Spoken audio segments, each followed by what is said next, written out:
6-1, I recommend the board approve the 90-day termination notice with Eagle Arts Academy Incorporated, based upon the reasons stated in the report and its attachments, and authorize the superintendent or his designee to sign and provide to Eagle Arts Academy Incorporated a 90-day termination letter and related documents, and take all appropriate action. Is there a motion?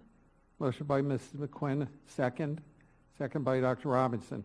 Dr. Vosa, could we get a summary of some of the issues from staff or from you? I'm going to ask staff to come forward. I want to remind the board the charter schools, by their very nature and structure, are autonomous. The choices that they make, they own. We don't make those choices for them, and their governing board needs to monitor that work just like you monitor our work here. Your choices, meaning in this case Eagle Arts choices, are leading them down this path. They're not our decisions. Over 300 people have voted with their feet and walked away from this school. The school is in a downward spiral. However, we have reached out on several occasions to make connections with them and work with them. Unfortunately, it was only now at the last minute that they've agreed to meet with us after spring break. I'm going to ask the team to please go through some of the details of that so that the board can be informed. All right, thank you. I'll start us off, and then Mr. Pegg and Ms. Knus may have points to add.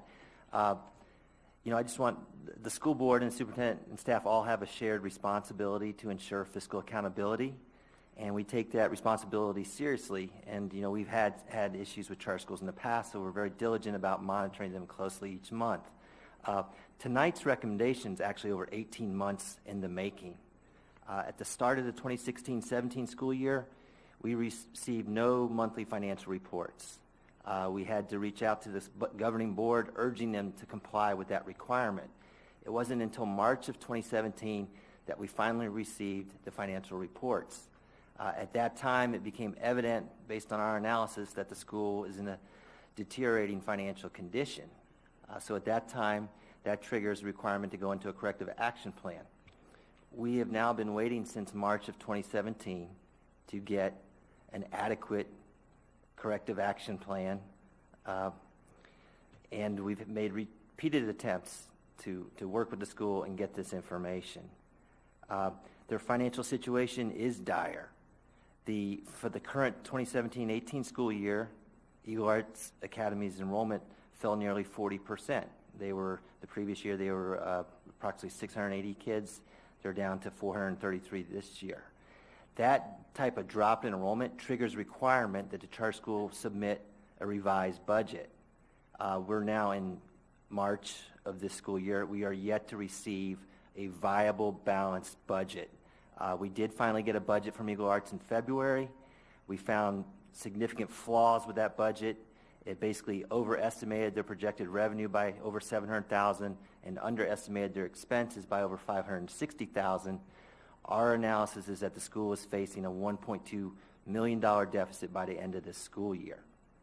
So that's the urgency and the gravity of these financial issues.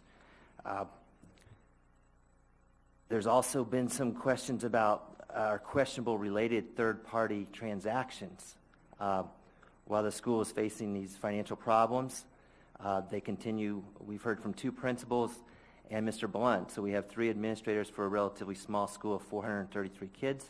They're drawing a salary. In addition, Mr. Blunt incorporated a company back in July of 2017 that provides the school a service.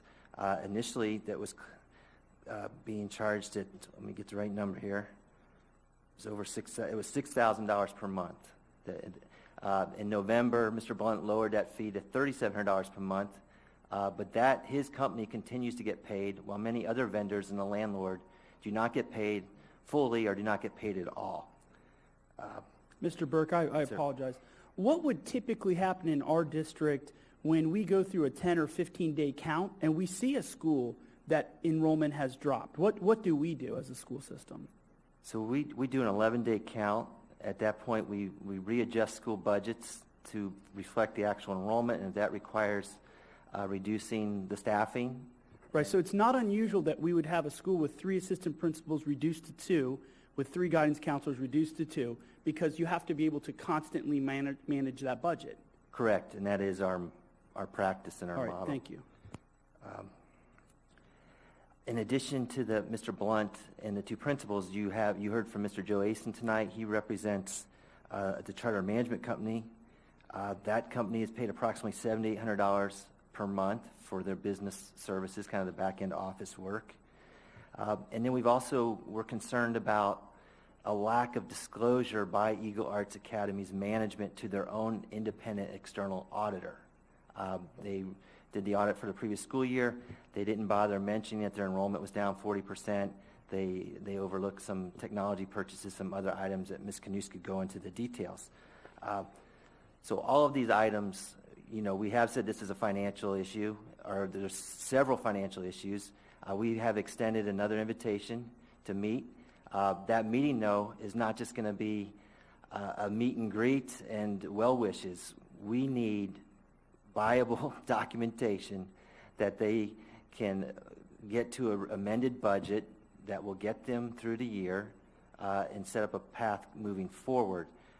We need that documented, and it needs to be something that will withstand scrutiny. It cannot be pinned on hopes and dreams and well wishes of fundraising or grants that may not exist.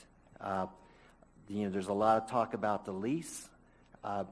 It's common business practice to lease commercial space based on the size of the facility or square feet. Not many people will lease you a 90,000 square foot facility and say, hey, if your enrollment drops 40%, you know what, we'll cut the rent 40%. That's not how it works, and it's naive, and I think it speaks to the situation we're in tonight, that's how it's been presented, that we've got this greedy landlord. If we could take care of that, we're back in good shape. It is financial mismanagement, and we are trying to protect the board and the taxpayers' dollars from going out the window again like we've seen with other failed charter schools. And it's unfortunate that the parents and the students here tonight are fighting for their education, and obviously they're pleased with some of the experience, but their concerns should be directed to their own school's governing board, which I don't believe we have a member here tonight. Or Dr. Robinson? Okay, I'm sorry about that. But anyway, I want to point out that there is a governance structure for Eagle Arts with their own board.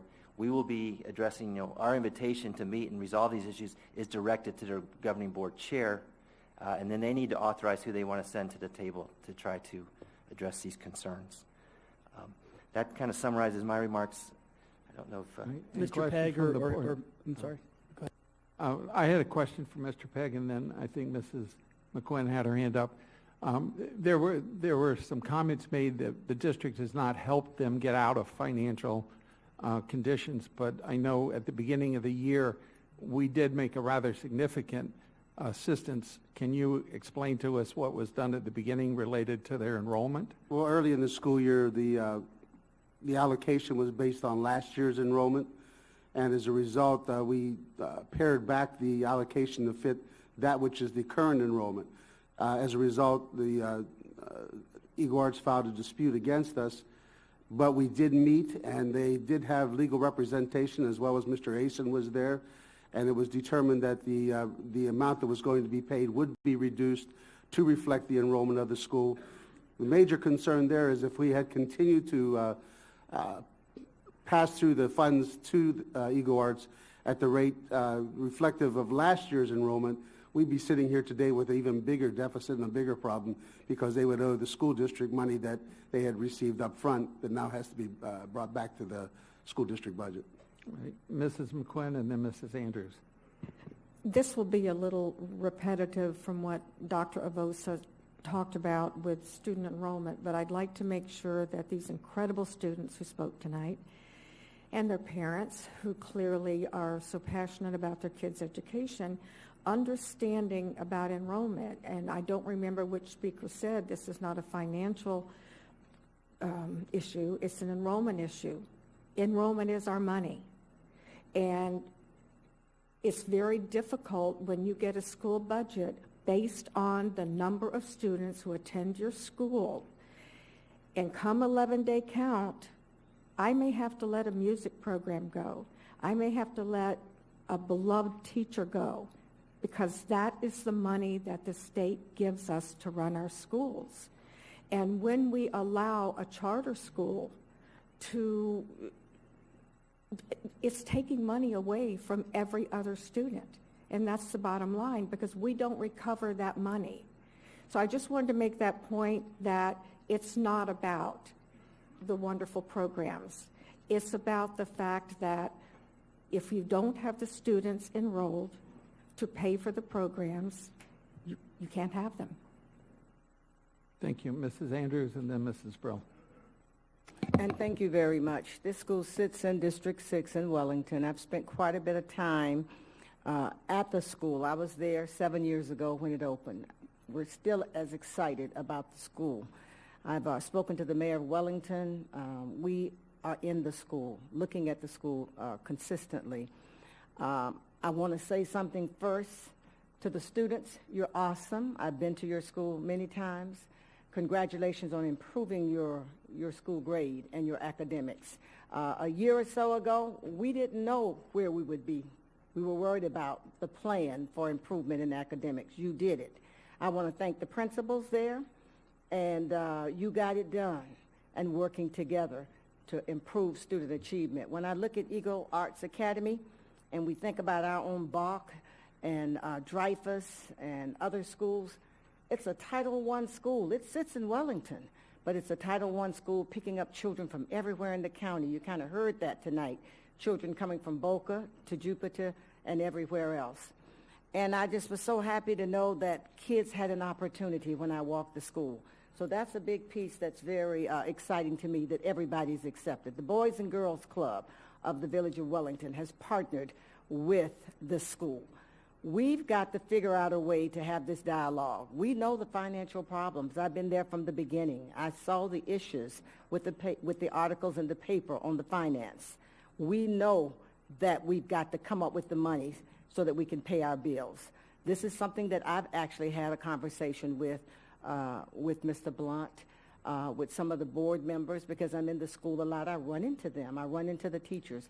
Everybody wants to save the school. As I spoke to Dr. Vosa tonight, that's something he would like to do, is save the school. So this action that we're taking tonight, it seems to be that it's brought us together.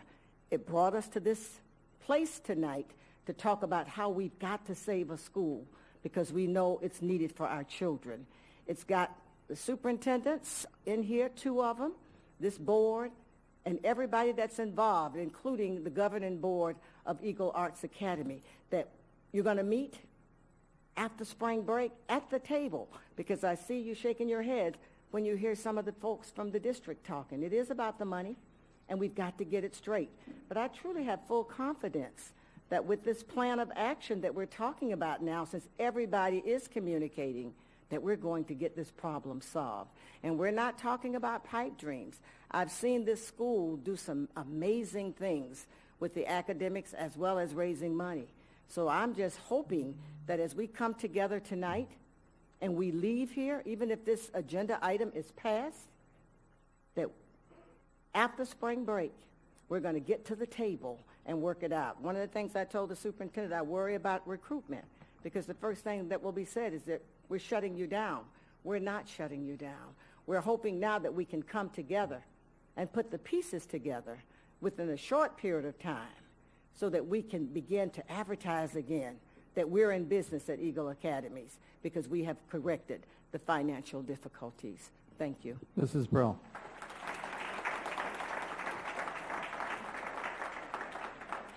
So some of what Mrs. Andrews said reflects my thoughts. I have to tell you that as a school board member, as a parent, it's heart-wrenching to sit and listen. We know that academically you're on the right track. The students are doing well. But there are the financial concerns. And my understanding, and I want to make sure that we're clear and that the audience knows, that with the proposed 90-day notice of termination, now that you are all coming to the table, that if things get resolved, then that termination doesn't happen. The school does not close. So I just want to make sure that I'm understanding that correctly. If we do support this, and if everybody comes to the table and a plan of action is worked out, that we will then be able to not move forward with the termination. Is that correct? Ms. Rico. Thank you. Procedurally, thank you, Mrs. Brill, for that question. So to make it clear, the notice of termination, if passed by this board, will allow for a 90-day process within which the charter school may perfect its rights under the statute for an appeal and may go forward in that regard. Meanwhile, under the contract, we have a provision in there that allows for a cure of the deficiency. So this meeting that is going to be set up is intended to be an opportunity to sit down and receive data, financial data that is objective and will respond to the deficiencies that have been outlined. It is really not intended, as I understand it, to be a compromise resolution, but to perfect the outstanding deficiencies that are identified in the financial plan. And that meeting is intended to happen within the next 30 days. Mrs. Andrews? Just to be clear, and maybe Dr. Avosa, you can help me with this.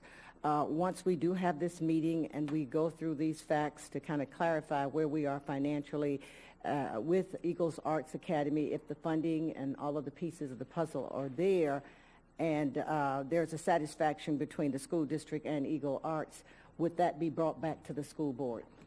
So I'm going to refer that back to our legal counsel and Mr. Pegg to talk about the process. I don't know that I can respond to that. So with respect to the data being sufficient as reviewed by the financial department, as well as this notice of recommended termination, if passed by the board, will also trigger a statutory requirement for the charter school to submit a set of financials that will provide an additional set of objective criteria for review.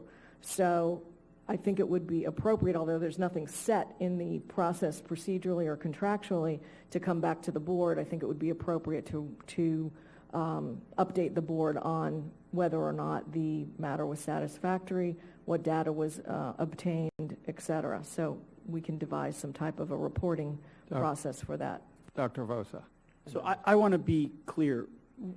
I've never met a board member or an educator that wants to close a school. We saw the kids today, awesome kids, great passion, great energy. There's been no discussion by this board about academic achievement. We've actually lauded some of the increases that they've seen. It's a good thing. But at the end of the day, we have to rely on our financial folks to tell us whether or not this is a downward spiral that will lead to a point where they can't make payments to for their rent. What about payroll? What happens as we go down that path? Now we've got employees who've been working and haven't been able to make payroll. Hard decisions have to be made, even in schoolhouses. That's why we have charter schools. They get their funding, and they get to decide how to use their funding. So, again, I applaud the team. We've got to rely on Mr. Burke and the financial team to give us that objective information, and those documents need to be able to be objectively reviewed, and that way they can confidently come back to us and say, we think this charter school can make it or not. We also recently gave an additional payment due to some statutory changes that occurred. For what amount? Do you remember, Mr. Burke? It was about $216,000. That was the local capital outlay millage that was required by House Bill 7069. We did not initially make the payment because we had the concerns about their financial condition. We were instructed by FDOE to go ahead and issue that payment for this year, which we have done. So they've received those monies. And then I just want to remind the board, and Ms. Rico touched on it, so one of the things Dr. Avosa mentioned in his comments earlier tonight was this action, should you approve the recommendation tonight, will trigger the requirement they obtain an external independent financial audit within the next 30 days. So that will give the board, even another set of eyes looking at their books. Yeah, if I can, to go back a long time ago when I sat in Mr. Pegg's chair, we closed down a charter school because we were notified by employees of that charter school that they had not been paid. Not only had they not been paid, but those employees, their federal income taxes had not been paid for several months. So that's why I think it's important for us to address this with the public policy decision that this board has to make, because we have a responsibility to all of those employees, to the school, to everybody, to make sure that we are requiring that the accountability and the responsibility is handled by the governing board of the school. So as I said at the beginning of the meeting, what I see, our action tonight, we're starting the clock. And we're giving them a period of time to show that they can make the kinds of changes that have to be made. If it doesn't happen, then we move from there. Any other comments? Any other questions? If not, we'll call Mrs. Andrews. Just this last thing in reiteration, that we are kept informed after the spring break and you begin to have your meetings. I think as a board member and as a board, we would like to be kept informed of the progress. I would hate to see, 30 to 45 days out and then we get an email or something saying that nothing has worked out. I would like to be some dialogue between you, Mr. Burke, and the charter group, as well as the superintendent, of how well we're doing as we work together. When we're talking about recruiting students to come to school for the next school year, the sooner the better if we can get this done. So it really goes right back to Eagle Arts Academy and working with us so that we can get it resolved. Thank you. Mrs. Rico. Yes, just one final note. I want the board to understand, as well as the charter school board, to understand that statutorily, at the conclusion, as a result of this board action, if the board does approve the 90-day termination notice, we will be required to issue them a letter identifying their rights, identifying that this notice of termination in the 90 days and all the requisite protocol. So I just don't want anybody to be surprised that they receive that letter. It's part of the statutory concern, despite the fact that we're going to meet with them. All right. If no other questions, we'll call the question. All in favor? All opposed? Motion carries 7-0. That concludes our agenda. Is there a motion to adjourn? Motion by Mrs. Brill, second by Dr. Robinson. All in favor? All opposed? We stand adjourned.